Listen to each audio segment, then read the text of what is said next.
Good evening, ladies and gentlemen. You're watching Media Watch. My name is Bob Lovgren, and we're here with Rob Raffelli.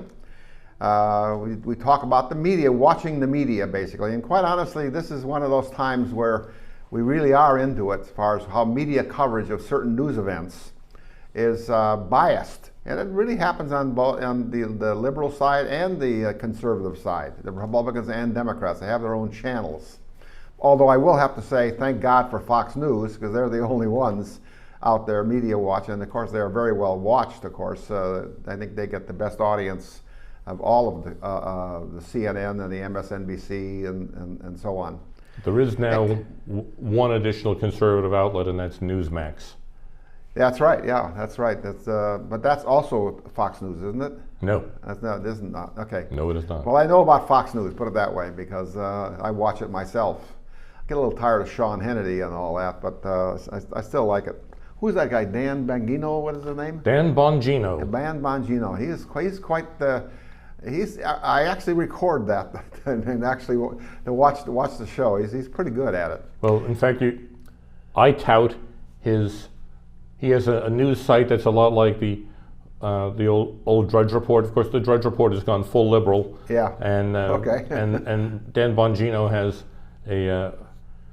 a much nicer site that I often go to and find some really good stuff and occasionally some very good video. Yeah, he seems like he can really understand what he's talking about. He gets a little wound up and all that, but that's part of it. That is his appeal, basically. He's former Secret Service. Yeah. You know, wasn't he a New York cop too, or something like that? Maybe not. I think possibly before. I don't know, but the thing is, not a lot of grass grows on this guy. He's observant. He's energetic. Like somebody who would throw himself in front of a bullet to save the president would have to be. Anyway, we're going to go back to really get into this thing. And one of the first topics we're going to talk about. First topic to talk about tonight, I think, is pretty obvious. Is Ukraine. What's happening in Ukraine and what's going on down there. I'm going to get my little take on it first, Rob, and we're going to talk about this. There's a lot of ways to look at this and so on. Here's a country that is a democracy. They do elect people. In fact, the president of the country right now is a retired comedian. But he was very popular in the Ukraine. He had his own TV show and so on. And in fact, he was elected by a pretty good majority. Not too long ago. I think it was maybe a couple of years ago, so maybe not even last year. And of course, he's faced now with a huge task, essentially, because this country has been invaded by Russia. It's not so much that the news is not genuine. You're getting different views. I mean, you're looking at reporters that are in Kiev, the capital of Ukraine, and the bombs going off. You can hear them.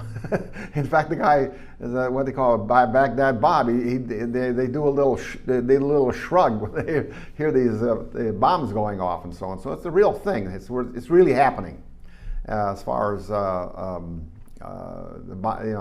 invasion, essentially, by the Russians that are going on. You're getting a lot of different viewpoints on it, of course, and so on.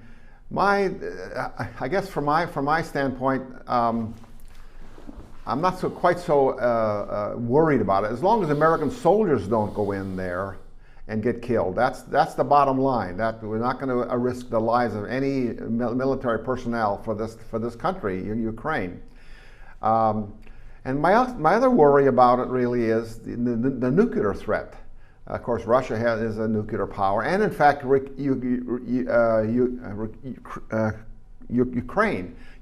was where a lot of the missiles were in the time of that. They had to give them up, in fact. I guess Bill Clinton. He said that he would protect the country if they get rid of their nuclear weapons. Well, they did. And that's kind of maybe what the contract was. Basically, we were supposed to help the Ukrainians out if they did get invaded. Well, now comes the payment. We got to help them out. But again, we're not going to risk American lives. I have mixed thoughts about it, to be honest with you. I'm not so sure we really should get involved in it, but at the same time, well, as far as the media is concerned, it's merely being played up. It's 24 hours, 24/7 now on several different channels and watching this. Anyway, I'll get some more thoughts on it, but I'll let Rob put his piece in. Actually, I'd kind of like to do a little bit of a backgrounder. Do you mind? Like to talk about a little historically? Yeah, some of it's historical. Yeah, believe me, that's that's a big there. Go ahead. One of the things that that Putin is pitching is that Ukraine never had an independent existence, and that's more or less true. But on the other hand, Ukraine did have at least a somewhat separate ethnic existence. Ukrainian and Russian sound almost exactly alike, and they mutually intelligible. But the Ukrainians have, basically a different homeland, an experience that isn't quite as bitter of winter, and they have a different set of surnames. Yeah, right. When you see Russians and their last name ends in Ko, Yevtushenko, Gromyko. These are the former presidents? Lysenko. They're various famous Russians who are really Ukrainian. Yeah, okay. Like Yevtushenko was a chess player. Gromyko was the ambassador to the UN from the Soviet Union. Yeah, it's a very intellectual, highly educated people there, isn't it? Yeah.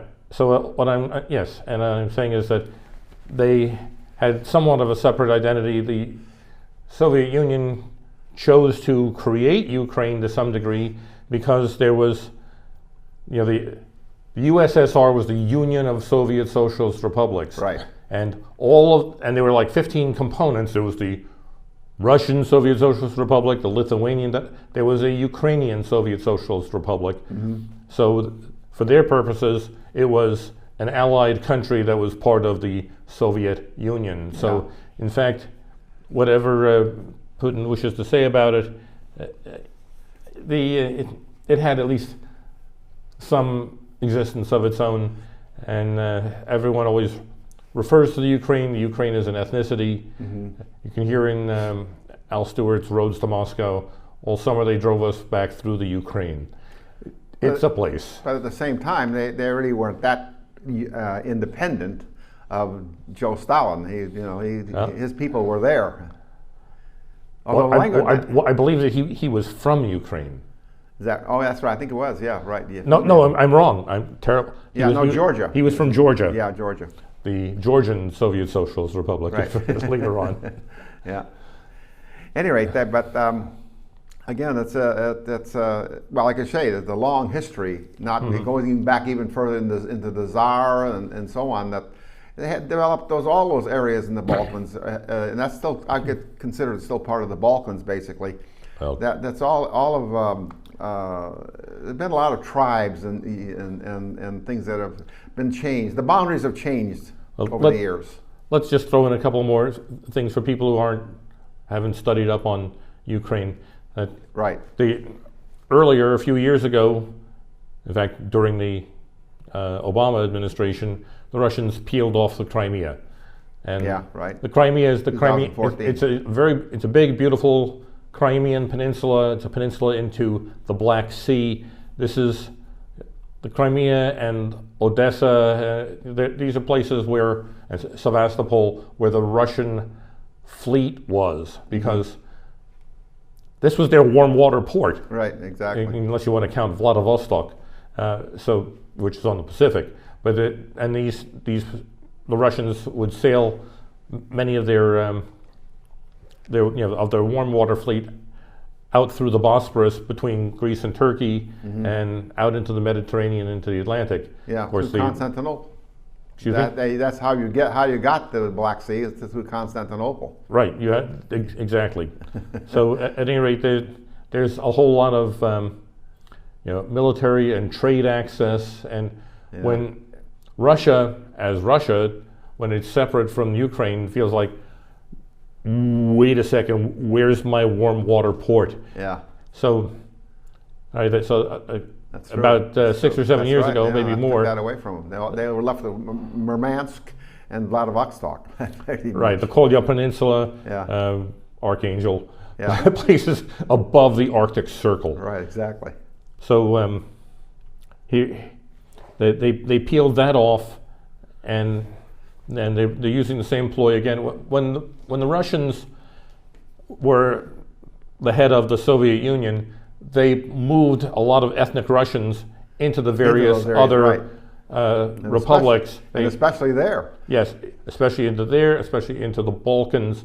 And now that they got a lot of Russian and Russian loyal ethnic Russians in there, and they moved some of the others out, now any time that they want to mix in, they can say, oh, they're mistreating ethnic Russians. Those are our brothers. We have to do something about that. Right. So that's what they're saying now. Whether it's true or not, I don't know.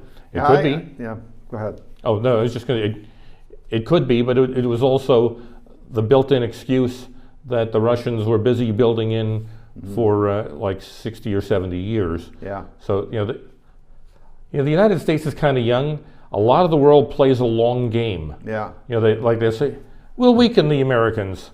The next 3 or 4 generations of their kids will screw up their education. Yeah. We'll see if we can get them to take drugs.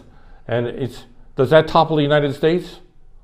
Well, not in 2 years, no. Right. But maybe in 50. Yeah, 50. Or maybe, I often wonder why especially why the Chinese feel like they'd like to maybe push us around when, it looks to me like they've got the United States well on the way to dropping into their jaws like rotten fruit. So what's your hurry? Yeah.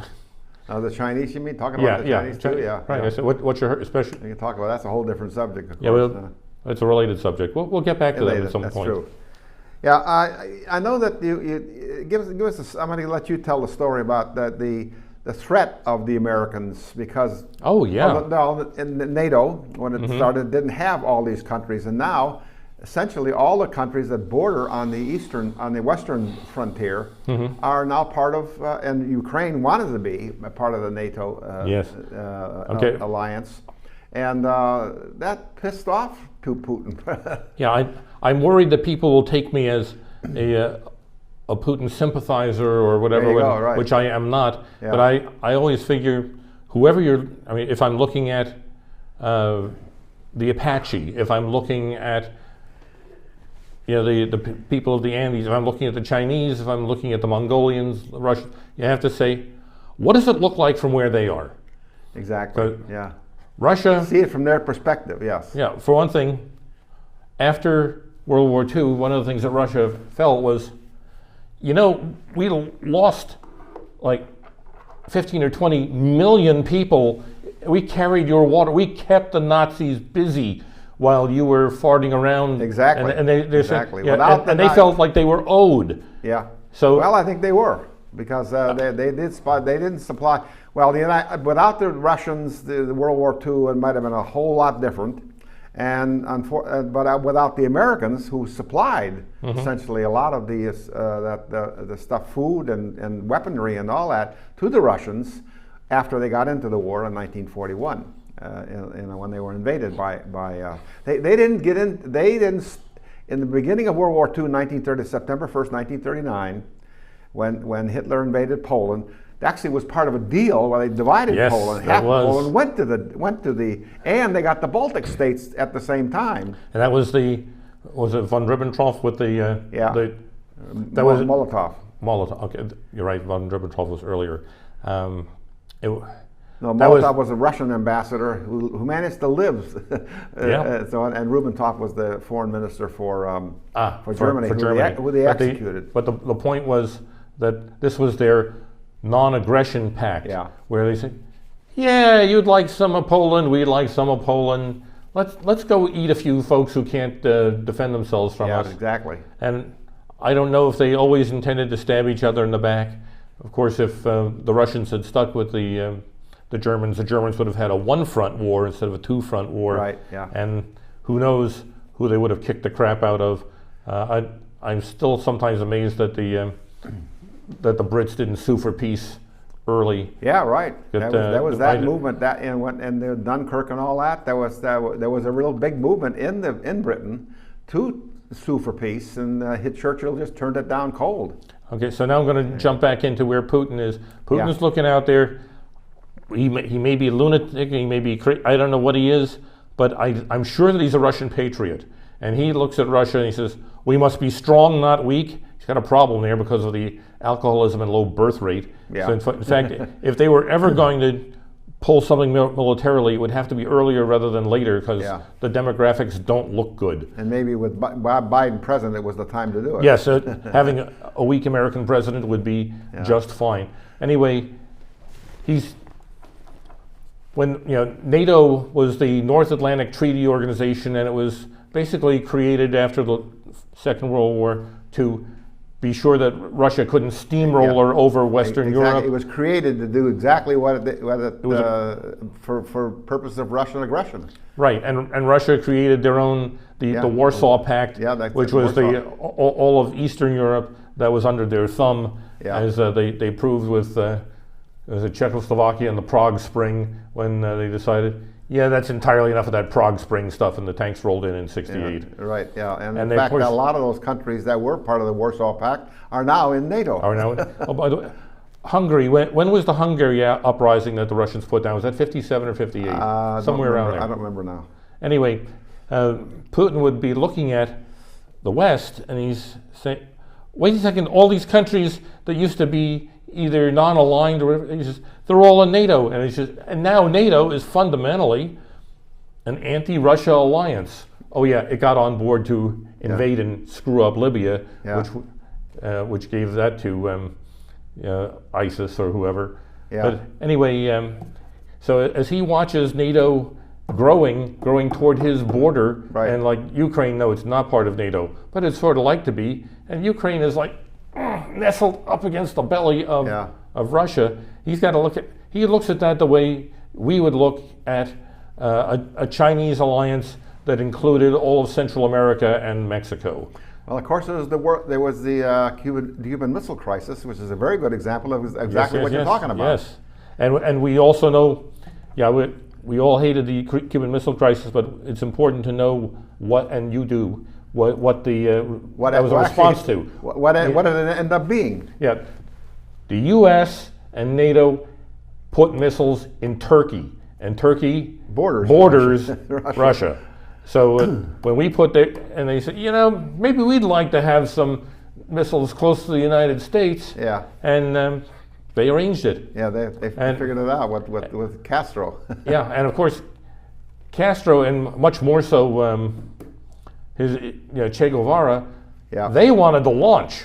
Yeah. They actually wanted to shoot nuclear missiles at D.C. and at the United States, at the eastern seaboard, whereas I'm pretty sure that, first of all, Turkey wasn't going to take over the missiles that we'd sent, and they sure didn't want to launch and, let's say, lose all of Turkey. Right, exactly. But somebody like Che Guevara believed that, first of all, he wasn't even Cuban, but he would have believed that if every Cuban were killed in such an exchange, it would be worth it for the triumph of world socialism. Except him, of course. I mean, but they ended up being a compromise. Mm-hmm. Kennedy agreed to take the missiles out of Turkey, but he didn't want it to be made public. And then Khrushchev, they say, blinked. Well, he didn't exactly. No. Well, yes, he blinked, but we blinked too. Okay, we'll take those missiles out of Turkey. I guess that was a little bit of. This is kind of the same thing that what you're talking about, Putin in Ukraine right now. Now, I don't really know what. Of course, all the missiles are gone already. Yeah, I don't know what he wants, except maybe this is his way of saying, "Hey, NATO, back the heck off." Yeah. I don't know what he's doing, and I'm not going to get into the mind reading business because I'm not good at it. Yeah. But he's trying to peel off more Russian ethnic chunks of Ukraine, and of course we know that Russian gas and oil flows through a pipeline through Ukraine to Germany. Yeah, Germany. Oh yeah, we're going to fight Russia with Germany, and they're getting all of their energy from there. Yeah. You think? It's a very complex thing in the sense that the pipe actually runs through the Ukraine that they're supplying. Mm-hmm. There's got to be a turnoff valve somewhere in Ukraine to turn that oil off so that the Russians don't get the income from the oil. Of course, they're getting paid for it. In fact, I heard it was 40% of the income that the Russians, the government gets comes from their sale of oil. Or they control the whole thing, basically. Well, Russia is rich in natural resources. Yeah, exactly. A big country like that has to have a lot of natural resources. And it does, of course. It does. The area down there, what do they call it, below, right above the Black Sea. Anyway, that was oil rich, has been for 100 years. They've been oil there. That's where Hitler, when he invaded Russia in the second year, in 1942, that's where he went. He forgot about Moscow, taking Moscow. He wanted to make sure he got those oil fields down there. Sure, it's not going to do you a lot of good to invade Russia. You say, oh, my tanks are out of gas. Yeah, right, exactly. Well, they needed for their, for all their equipment too at the same time. At any rate, but again, at the same time, what this guy is doing, Putin is doing, and so on, this seems pretty crazy to do. I mean, he could have. Well, okay, I'll put it this way. Let's go back to the American side. We could just as easily have said, oh, okay, no. Biden could have said, okay, no, we're not going to accept Ukraine in NATO. We're voting against that, and so on. The problem is, all the countries in NATO are democracies, elections. Governments change, but Biden's not going to be president, hopefully not more than one term, and at the best, it's going to be 2 terms. It's going to change, and it changes in Germany, it changes in France, it changes in England, Poland, and so if you make a promise, it isn't necessarily going to be able to keep it. At the same time, for example, in Taiwan, we don't recognize it as a country. We agreed to it. Of course, we treat it as a country, and in fact, we supply pretty much all of their military equipment and so on. And this is they end up buying it supposedly, but the jets and so on. But that's what we have, and that's kind of what we're doing in the Ukraine at the same time. I have to say that I don't think the Russians understand that the Americans may have a lot of. You can probably tell us a little bit about some of that weaponry. The weaponry that we have they can take a rocket down. They can take a helicopter down, which they did in Afghanistan with some guy that doesn't know how to shits outdoors. Can use it and shoot down a helicopter, which is exactly what they did in Afghanistan. And of course, the Russians pull out of it. That could very easily be the way it's going to happen now. That was going on in the 80s. The Russians took over Afghanistan. The United States and the CIA basically cultivated the Taliban because... Right. Why? Because we were engaged in a long twilight struggle with the Soviet Union for survival. So at any rate, what did we do? We gave the Taliban a bunch of Stinger missiles. For those who don't know, Stinger missiles are shoulder-launched anti-aircraft missiles. And you don't have to aim them, basically. The missile finds the target for you. You show the Stinger the hot spot of the exhaust. You say, there, that hot spot, let it go. Pull the trigger and away you go. Right, the sophistication is all... Your sophistication was you pointed it and pulled the trigger. It takes care of the rest. Yeah. Anyway, you can see that came back to haunt us. Surprise! Yeah, exactly. That, they kept those rockets and kept the few rockets, kept the rocket launcher and the rockets too. Our intelligence services intercepted several Stingers that had been shipped to the West, where it was clear that they were going to be used in terrorist attacks. Yeah. And so far, I think they've been intercepted, and I don't know whether we've accounted for them all or not. Yeah, Ukraine's a little bit different in the sense that we're not dealing with Arabs and that sort of thing, so these people can do it. It's not 2014 when they ran over Crimea. The Afghan military, in fact, I've heard commentators now say on TV, the Russians very well may take over Ukraine, but they'll never actually conquer it. They'll be having trouble. It's going to take a lot of people to all those cities, because the Ukrainians are going to fight back. They're just going to. That's the one thing they really wanted to do. Wherever they came from, now they consider themselves the Ukrainians and as a separate nation and a democracy. At least they have elections. They're, I would guess, pretty fair. They elected a retired comedian. Actually, he retired after he became president of the country. At any rate, I just don't see how he thinks that this is going to be an easy deal. It may very well be Afghanistan all over again. I don't know how mountainous the country is, but they can dig themselves a pretty big hole. Yeah, not very. Anyway, yeah, but everybody, first of all, they all speak each other's language, because Ukraine was part of the Soviet Union for at least 70 years, and their language was barely distinguishable from Russian before that. Right. So they all understand each other, and they all kind of look like each other. So that means you can do a lot of guerrilla warfare. Yeah. Anyway, I'm not advocating any of this. Well, you know what I really want for the whole world, including people who don't look like me and don't think like me and all that? I'd like you all to live and be well. Yeah. I don't see... Let them live. I don't see any point in making people unhappy or hurt. I'm not into it. But kind of wish that they felt the same way. If Putin had been, and he may very well end up doing that, is being a little more realistic about his relationship with the Ukraine, as you just said. It's pretty much is part of Russia. I mean, they have to speak the same language. They have the same customs, I suppose. Maybe I don't think the same holidays or whatever. Probably don't. But it's different in a certain sense. I mean, it's like saying an area like South Central Los Angeles is going to be a separate nation. No, we have to get along. We have to be. We're in the same country. We're going to be visiting each other a lot. We're going to be doing a lot of business. We're going to be attending each other's birthday parties. So. Right, intermarriage. Yeah, too, by the way. Exactly. So, how about we use a light touch here? Yeah, I think it's as I said at the beginning, this whole nuclear threat. Basically, he has missiles that he can nuclear missiles that he can launch, maybe in a smaller scale and so on at just a certain city. But once that starts, it escalates very quickly. And that could be would be a disaster for the whole world, basically.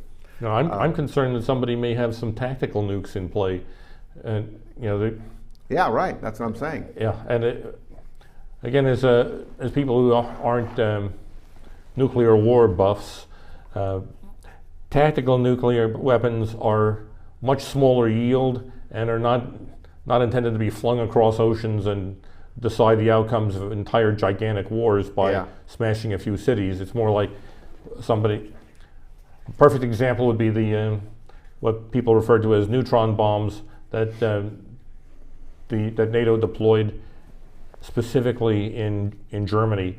In the assumed Russian or Warsaw Pact attack to knock out Western Europe, the war games always said, okay, the Russians are going to pour 10,000 tanks through the Fulda Gap in the middle of Germany, and we have to stop that. It means you have to break the tanks.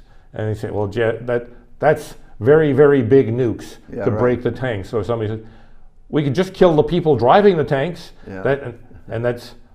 Those are much smaller nukes because that's enhanced radiation weapons. Instead of killing it with a blast wave, you're putting radiation through it. At any rate.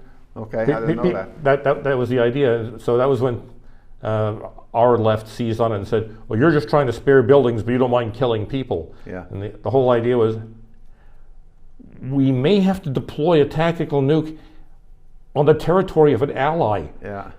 You kind of want to limit how much you smash. Yeah, right, exactly. And you're actually you're trying to you can say to kill the people that are driving the tanks. And right. If buildings are save a couple of buildings, that doesn't make any big difference. It wasn't about the buildings anyway. It was about stopping a massive Warsaw Pact attack in an allied country without tearing everything apart. And we have that too. And the Russians may have that tactical weapon. Oh, we all have it. Yeah, we have it too. Anyway. I'm sorry. I got another call. Anyway, one for you. I'll get back later. Anyway, have done already half the show on the Ukraine, so let's get on to our other topic we want to talk about, among other things. Right. And that is something that's going on. It was never really on the headlines. As a matter of fact, it really shows about the Media Watch, which is what this show is called, Media Watch. It is the idea that this business about the Clintons and the campaign that they infiltrated and so on. It smacks of Watergate, of course. A couple of clowns, broke into some offices and so on, and to do it and so on. Well, this is a little more sophisticated. Now the problem is that I certainly don't understand just exactly what they did do. I know it's talked about hackers and getting into people's computers and so on and so forth, but just how did they get around getting? How did they actually do it? Well, we have an expert, Rob. Well, I know a little something about it, and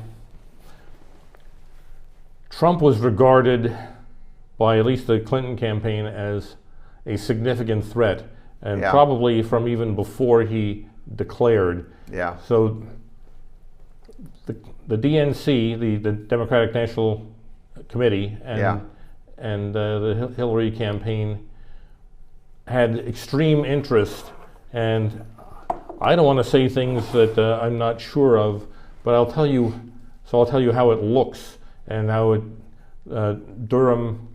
John Durham is the guy who's investigating. Yes, investigator, right? And special counsel or called? Yes, he's a special counsel, and he's been doing a lot of deposing of people to find out what they knew and who they'd spoken to and whatnot. Yeah. But it looks like he's going to be able to show some evidence that the Clinton campaign was trying to insulate itself so it didn't look like it was them, but they were hiring hackers and they were analyzing computer traffic, communication traffic in Trump Tower and later in the White House itself. They were. I'm not sure they actually got content, but they were certainly at least looking at all the information packets and saying, where's that information going?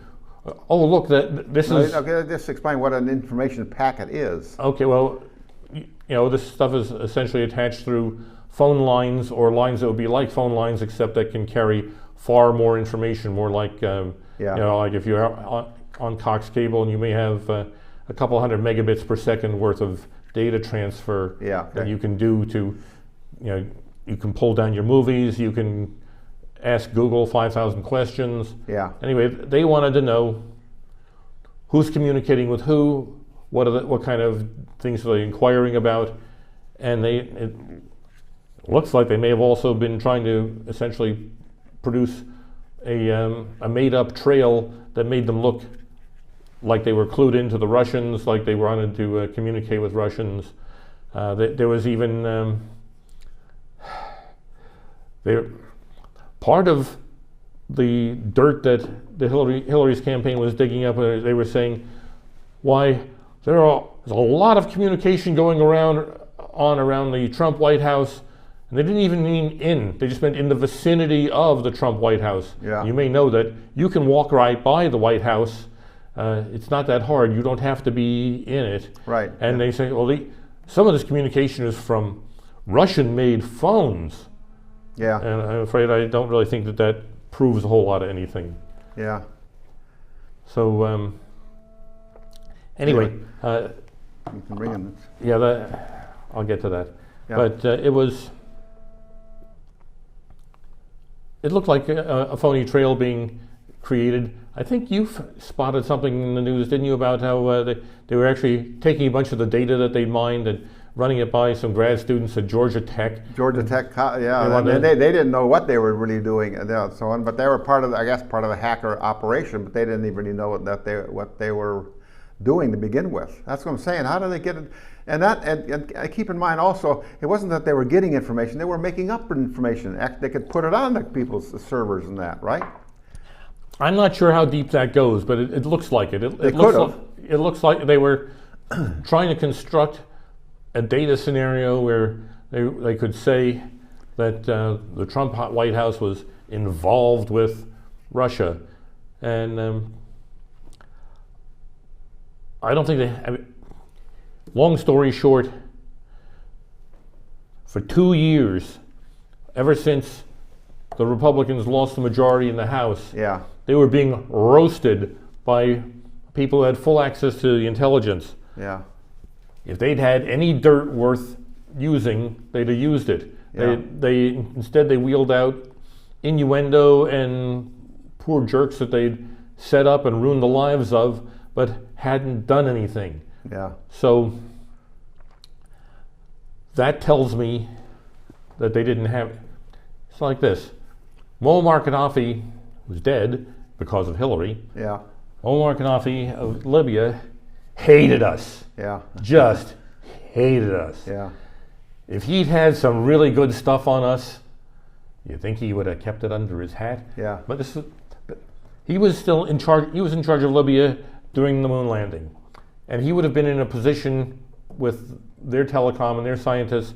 If the United States had faked the moon landing, he would have known. The Russians would have known. Yeah. The Chinese would have known, right. And they hated us. Yeah. If they had anything on us, they would have got. They would have used it. So that's why I look now at Pelosi and Adam Schiff and a variety of other folks, and if they had anything, you're telling me, oh, they held that back. They didn't want to be, indecorous or something. No, they would have used it. Right. They would have used it. That's how I know they don't have it. Yeah. And the same with like you're saying, I guess, is Hillary Clinton's campaign. They just couldn't find anything, basically. And in fact, Robert Mueller went after it, and he didn't get.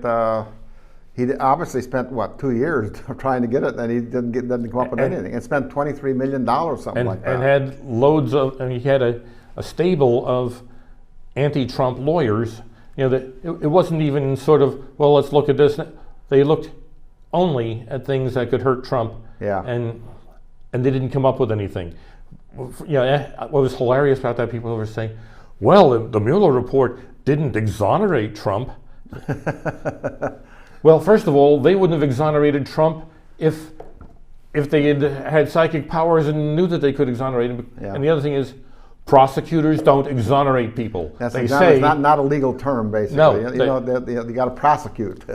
Prosecutors say, I don't have enough. I don't have evidence to make anything stick. Yeah, and that's the answer. Well, because in the United States, if you don't have the evidence to make a charge stick, then you're not guilty. Yeah. Remember, we convict on evidence. What? No evidence? I'm sorry. So yeah, you have some stuff here on the TV. Let's see it. One of the key players who's been deposed, and this is the guy who's been charged. This is a Clinton campaign lawyer named Michael Sussman, and he was charged with, I think probably several things, but he's charged with lying to the federal investigators. Supposedly he told the FBI he wasn't working on behalf of Clinton as he presented the FBI with documents that supposedly linked the Trump organization with a Kremlin-tied bank. He's pleaded not guilty of making a false statement, so this is one of those things that we'll have to play through the court. Yeah. But it was. All right, let's see if I can find the good stuff here.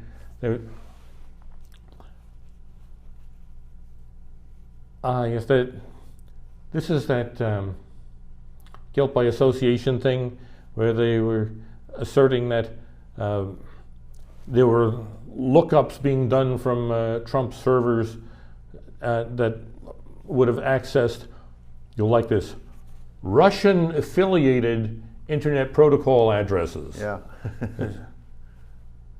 I mean, I don't know. Frankly, you could be looking at something about, how the Russians treat malaria, or you could be looking at something much more, much more nefarious. Yeah. But Russia is a civilization, and an old one. Yeah. So. And well, of course, the internet. I mean, there's protocols all over the place, and some are obviously, like in Ukraine, in fact, even that gets me. Ukraine has not been a real friend to a lot of internet stuff. A lot of bogus things have come out of the Ukraine, which basically tells you that they're well-educated people, I guess, in a sense. But that's just the way it is. Just because it's a protocol developed in a particular country or has an association with a particular country, in this case Russia, doesn't necessarily mean it's bogus. That it's being manipulated. That it's we got a few in the United States. It could be accused of the same thing. Hello, Russia. I'd like to talk to some prostitutes who will pee on the bed that Obama slept in. But an actual charge, except that it was supposedly, they said that Trump did this when he visited Russia and stayed in a hotel that Obama had stayed. First of all, I can't imagine anybody deriving any satisfaction from that, but I don't know. Well, that's the other thing. And you got no evidence. Nothing. Yeah, that's what I say about free speech is there and so on, but and the internet, it's gotten to be a little bit too much as far as free speech is concerned. Although I always say it's your right to have free speech, but it's also your right to not to listen to it and so on. Mm-hmm. You got to, just gets there's a lot of bogus stuff going on, and always has been. Do we know the concept that you can't prove a negative? If I say, 4 years ago you kicked your dog. Can you prove that you didn't kick your dog? Yeah, right, exactly. There you go. I can prove that you didn't kick the dog hard enough to kill it because it's alive. But beyond that, exactly, you can't. It's. That's what Hillary and they tried to do. Of course, it wasn't successful because obviously Hillary didn't get elected. Yeah, she did get elected. I mean, she did get the majority of the vote, but that's not the way our system works. Scott Adams had exactly the right way to call that. He said, so as he looked at the popular vote things, he says, so you're telling me that Trump lost the game that he wasn't playing? Right. The game is the road to 270. Yeah, right. 270, that's the number of electoral votes you have to get elected president. Right, exactly. And he got that. He got 306. Yeah, right. So, but the game that he wasn't playing, he lost that. Well, I'd like to say, too, that of all the elections we've had in this country for president, of course, there's a lot more people in the country now than there was in Washington's time, of course. But the numbers of people that actually, of course, Joe Biden got that number. He got more votes than any other president ever elected to office. Who got the second most popular votes? Trump. He had like 3 or 4 million more votes than he did the last time, something like that and so on. But of course that still wasn't enough. I'm going to just let her ride because there's so much I don't know about that. But well, of course he lost. I mean, obviously he was Biden, and Biden didn't get the most votes. Yeah. And got the most electoral votes. Okay. We could talk about that, I guess, too. The election. I didn't bring my card that I had. I've said many times about this mail-in ballots. I don't think mail-in ballots are right. I don't think the founding fathers, that was what they had in mind, because they're no longer secret ballots. When you get a thing in the mail, and I did too, get a mail-in ballot. It comes with a ballot, but it comes with an envelope that you're going to put the ballot in. And on that envelope is your name. You have to sign it. And there's also a barcode on the envelope. So if you open up that envelope, you know exactly whose ballot that is. That's not a secret ballot. It just isn't a secret ballot. And that is, if anything is premier in a democracy, it is the secret ballot. I wanted to touch on something about the Canadian truck protest. Yeah, go ahead. Yeah. Okay. And of course, the protest, its origin is that the truckers wanted to have less restrictive rules about masking, and specifically about required vaccinations. Mm-hmm. And so among the many tools that the Canadian government was employing was they decided, we want to do something. They wanted to make things painful for the truckers, whether it was going to be revoked driver's licenses, all sorts. Well, one of the things that they were doing was they were investigating how they could mess with the truckers' finances. Yeah. So it turns out that lots of them are using some stuff like Bitcoin and other digital currencies. So they sent letters. This Canadian government sent letters to the various digital wallet companies that facilitate Bitcoin. Yeah. and Bitcoin is a complicated thing. But I don't understand. I can tell you that. Yeah, there's I don't know what you're buying. There's things I understand, things I don't. But what I loved about this, so they considered freezing the assets of the protesters. Point it with your stick. Yeah. Okay. So they considered freezing the assets of the protesters, and they directed the digital wallet firms to provide lists of clients and their assets. And this was the thoughtful and accurate response of a firm that was called Nunchuck. They said, "Our software is free to use. It allows people to eliminate single points of failure and store Bitcoin in the safest possible way while preserving privacy. We do not collect any user identification information beyond email addresses. We also do not hold any keys. Therefore, we cannot freeze our users' assets. We cannot prevent them from being moved.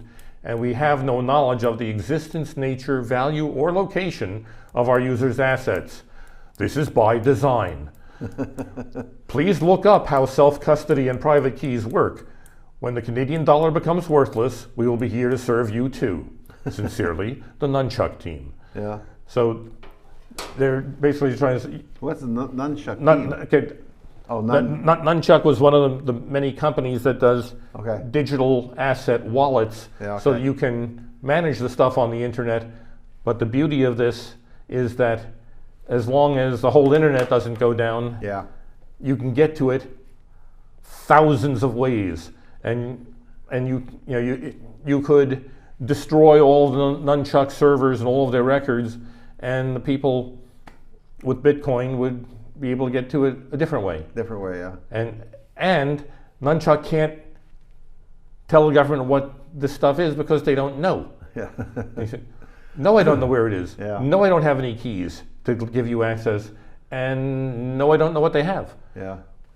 And I just so love the fact that they were able to say, "This is by design." Yeah, by design. Like that last sentence is good. You know, that's the way we want to do it. You're not going to get any information because we don't have it. Yeah. Anyway, we talked about several things here. We got a couple more minutes to go. We haven't really said it. I don't know. What else you got in mind? Because I can run my mouth. I wanted to introduce people to the kinds of things that that you'll find on the Bongino report, which for me has replaced. There you go, yeah. Has replaced. I didn't know. I got to have to. But you can only get that through their Fox News thing. No, that's not true. No. This is just just like the Drudge report on the internet. Yeah. You can go bonginoreport.com. And there you get it. Yeah. So this is just a few headlines of some of their stuff, and we're just going to hop around a little bit. But like we noted. It was only 26% of Americans want the U.S. to have a major role in the conflict with Ukraine. Yeah. Oil prices skyrocket past $100 a barrel. Yeah. NATO deploys extra forces. Stocks plunge on Russia's invasion. By the way, I wouldn't count on that being permanent. Biden warns Putin of further consequences that didn't deter him the first time. Yeah. Let's see. Hollow pledges. Oh, remember good old Eric Swalwell? He's a congressman from the Bay Area. He's the one who had the mistress who was a Chinese spy. Right. And by the way, let us remember. Who was, by the way, pretty good looking, actually. Yes, she was. But Dianne Feinstein had a driver for 20 years who was a Chinese spy. It's going around. Yeah. Let's see.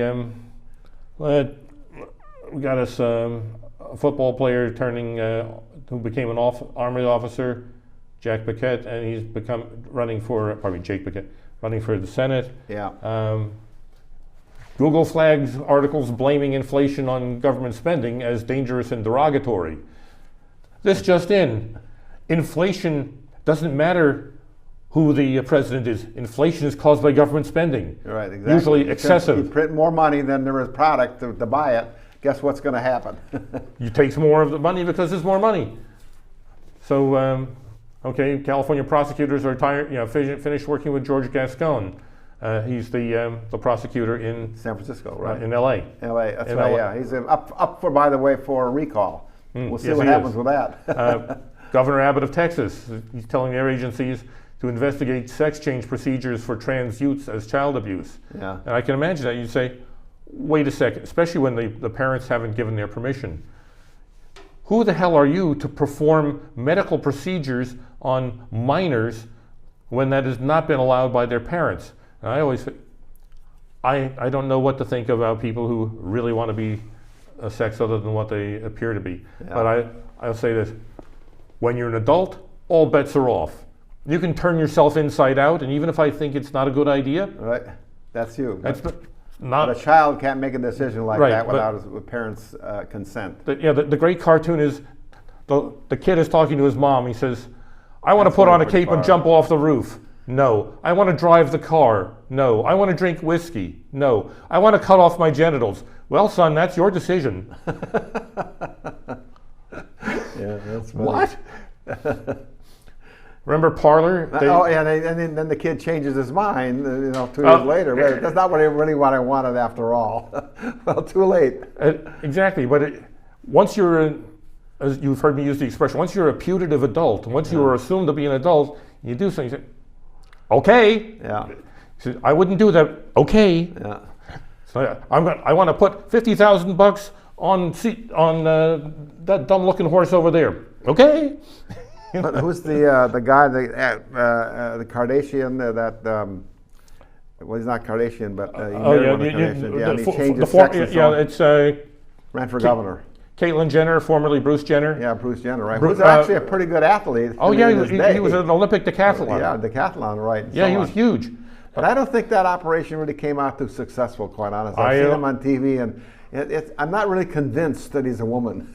I neither know what he did, nor do I. You might want to get his money back from the doctor.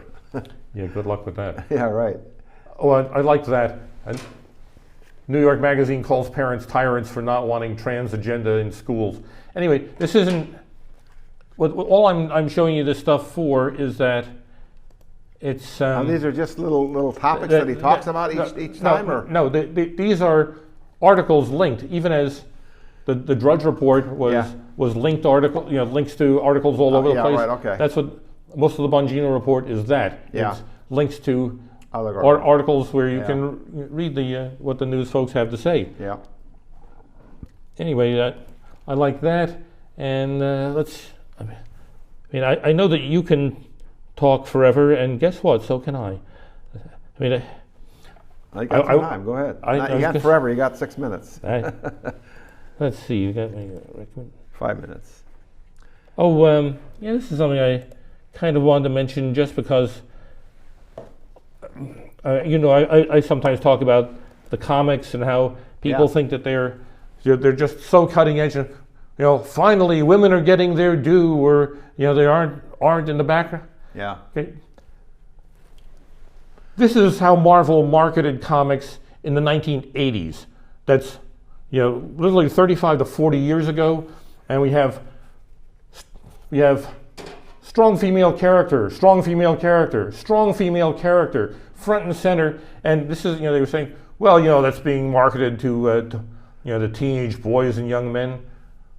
Did you know that teenage boys and young men will pay attention to women, including strong female characters? Right. If you tell them a good story, they will. Yeah, absolutely. It sells comic books, that's for sure. So in fact, the thing is, this stuff was... And it's a good story, as you always say. Yeah, and this stuff was action. And by the way, people who are reading the graphic storytelling medium usually go for at least some action. Yeah. And I'm saying that specifically to contrast it with a recent story arc that lasted a year in the X-Men. A year.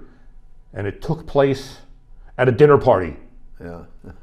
Now, the people talked a pretty good game, and I think that at the end of the dinner party there was a murder that they had to go off and solve over the course of the next year. Yeah. But it was, I didn't read all of it by any means, but the parts that I was able to read, I thought, first of all, were truly painful. And secondly, it had the biggest, best, toughest heroes essentially kissing the asses of whoever it is that the current writers think is better. Yeah. So well, you talked about this before, but it's and I did read something here just recently verifying exactly what you're saying. The comic book industry has gone to hell because they don't tell. Number one, they don't tell a good story, and they're trying to do this CRT themselves, and, yeah, and make, you know, everybody's like you said, it's just Superman kissing his boyfriend. Yeah, everybody is. Batman. Yeah. Okay. Let's see. The latest Robin, and I don't know who that is. The latest Robin. Yeah, what was the what was gay, the Batman's? What was his connection? What was his relationship with Robin? Huh? Yeah, Ward and Guardian. No, so the either bisexual or gay Superman now is Jonathan Kent. It's Superman, son of Kal-El. Kal-El is Clark Kent. Yeah. His son by Lois Lane is the one who now has a lavender-haired male reporter boyfriend, and this just in. I don't care. Yeah. Bob has heard it from me so many times that he's throwing it back in my face. You tell me a good story, I'll read a good story. Yeah, but that doesn't qualify. Well, not by itself, but there was a terrific detective show 2 or 3 years ago I was watching, and the main talented amateur was a man married to a man, flamingly gay, sometimes reservedly gay, sometimes flaming. Anyway, he was a great character. He had good lines, he had good thoughts, he fit into the plot, the rest of the plot fit with him. So, all right, I can watch story after story about gay central characters if they're good stories, if they're good characters. Yeah. Hey, well, I'm kind of demanding that way. Can you wait? What do you anticipate the movie's going to be like? When you make a movie out of one of these comic books? They will flop, and they will flop hard. Right. You won't go. Or I'll hear that the story is good, and I'll go see it because I like a good story. Yeah. I'm not going to say, oh, I'm not going to that good story because no, tell me a good story. After all, I know that it's a cliche, but I have gay friends. I have at least one transsexual friend, and it's not a big deal, or it doesn't have to be. Anyway, we're out of time, so been interesting. Get back to this. The Ukraine thing isn't going away, and we're not going to leave this because when the Republicans take over the House and Senate, either house, you're going to find out a lot of information about this what do you call it? The Durham report. You will be able to understand about what happened, Bill Clinton too, what Hillary was doing. Anyway, thank you very much for watching. We'll see you again. Sorry, I got this plastics. Phone, this phone call on.